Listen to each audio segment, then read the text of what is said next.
way we got Steve to come on stage, we would have to do a dance, and I think I did them all. Yeah. So first of all, thank you for coming. Thank you for inviting me.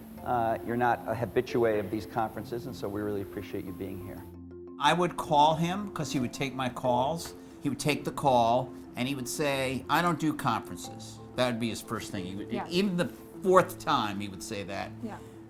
But for you guys are the only ones I'd consider it for, but I don't know, I don't want to do it, I don't think, and it would be like a 2-month dance back and forth in which he always would say yes. What about a PDA? We believe that for everyone for all the universe of people using a PDA, 90% of them really just want to get the information out. We believe the cell phones are going to do that. And we saw that several years ago. We just see the curve of cell phones going like this. You're going to have a phone in your pocket, so that's going to have to be the device.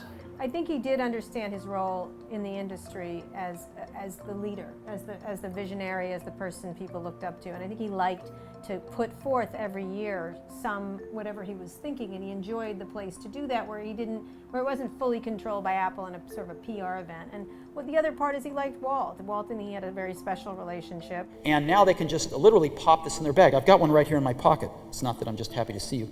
And that's it. And we made one here called the Walt widget, which just points to your columns, and just click on it and it goes to your column right here. And it's Very pretty cool. nice. And it just all works together with everything else in Tiger. Can I license that? Yeah. Like back from you? He did lie on stage. Constantly. If you look back, at least, I don't know about Always. constantly, but on Every the year. big things. Every year we'd say, what are you lying about this year? And one of the biggest lies was the phone one, where he told us one year, he said we asked him if he was going to do a phone, and there were rumors and this and that, and he goes... The problem with the phone is that, as you know, Apple's greatest successes have not been in the Fortune 500. Right. And part of that is because we're not very good going through orifices to get to the end users, right? And so... Thanks for that. So the carriers now have gained the upper hand in terms of the power of the relationship with the handset manufacturers. And they're starting to tell the handset manufacturers what to build. Yeah. And if Nokia and Motorola don't listen to them, well, Samsung and LG will. So the handset manufacturers are really getting these big, thick books from the carriers telling them, here's what your phone's going to be. And that's not the way you work, right? Well, we're not good at that. And so the next year, when of course they introduced the iPhone, we're like, how's that climbing through the orifice going for you? He managed. He said he wasn't going to do a phone. Said he wasn't going to do a phone. Yeah. That was clearly a lie. You've been here at D. You talked about, I guess, a couple of years ago, not really doing a phone and not doing a tablet or the tablets. You were sort of different of your different you things. gave reasons why tablet PC wasn't such a good idea. We found a way to change that. We were able to change the rules of the game. And that's what got us excited about getting into the phone business. One of the things that people don't realize about him is how sort of naughty he was and how much he liked to tweak people. And one of them was Bill Gates, who he always enjoyed tweaking. The tablet PC's been another one. For all the hype around this thing, I know you don't like the tablet. No, it's not that I don't like it, it's just that it hasn't sold very well. Right, and Bill's answer to that would be... Mañana. It's just starting, mañana it'll get there.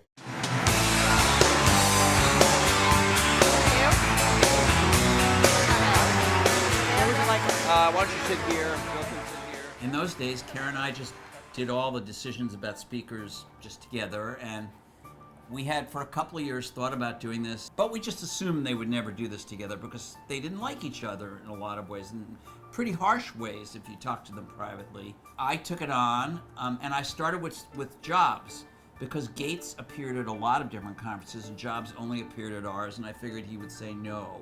And he said, do you think Bill really would do this? And I said, well, I started with you, but I think if you'll do it, he'll do it. It's my guess. The first question I kind of was interested in asking is what you think each has contributed to the computer and technology industry, starting with you, Steve, for Bill. Well, Bill built the first software company in the industry. And I think he built the first software company before anybody really in our industry knew what a software company was, except for these guys. And that was huge. That was really huge. And the business model that they ended up pursuing turned out to be the one that worked really well, for the industry. So I think, but the biggest thing was Bill was really focused on software before almost anybody else had a clue that it was really the software. Bill, how about the contribution of Steve and Apple? Well, first I want to clarify, I'm not fake Steve Jobs.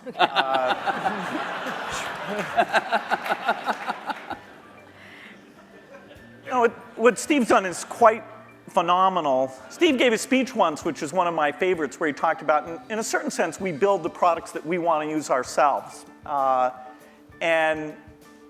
So he's really pursued that with incredible taste and elegance that has had a huge impact on the industry. Part of the deal was they each got another block Right, in the by conference. themselves. And so Walt was interviewing Jobs, and he was asking about the popularity of iTunes on Windows. I said, what is it like, how does it feel to be a big Windows developer and have Right. one of the most popular things on Windows? And Jobs was just waiting for it. It was like, I'm going to hit this one right out of the park. And he goes, It's like giving a glass of ice water to somebody in hell.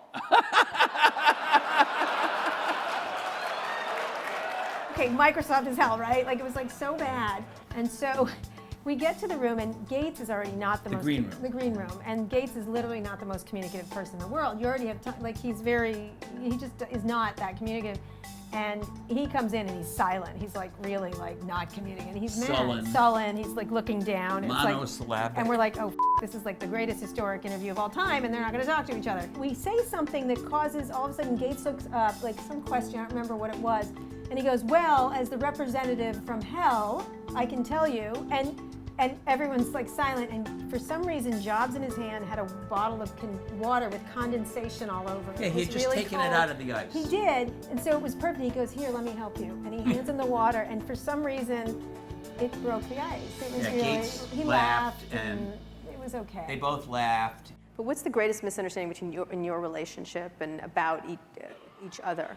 What would you say would be this idea of catfight, this idea of which one of the many? We've kept our marriage secret for over a decade now.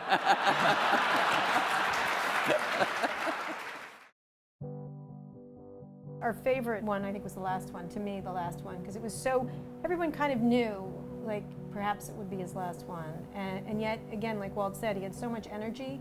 He was literally he was the most sickly looking speaker we've ever had, and he was the most energetic. Yeah. It was really quite a thing. And I don't think he was like weepy or sentimental or anything else. He started talking about Apple TV, essentially, doing TV. But you knew he didn't have much time, but he still was thinking of new things. I'm just curious, I'm just sitting here listening to you. What do you do all day? As I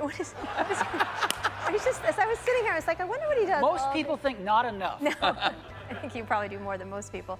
But what is your day like? I would be curious how you go into the office. What is your role at Apple at this moment? I have one of the best jobs in the world. I'm incredibly lucky. And I thank all of our customers and employees for letting me do what I do. I get to come into work every morning and Speed, by the way. I do speed, and I get to hang around some of the most wonderful, brightest, committed people I've ever met in my life. And together, we get to play in the best sandbox I've ever seen and try to build great products for people. Most of the most creative stuff he did is when he was sick.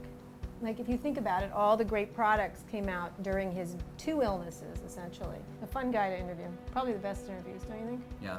I don't think anyone would regret us. I think it actually was quite we covered him hard. He would call and complain about my reviews. He would call and complain about some of our coverage. So it isn't like we were an Apple fan site, but I have to say we were a fan of interviewing him on stage, and we felt pretty blessed and honored that he came and did it. And there'll be no one like him. I mean, really.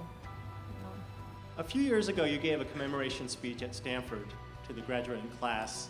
Now, a few years later, a couple years wiser, would you add anything else to that speech that you gave a couple years ago?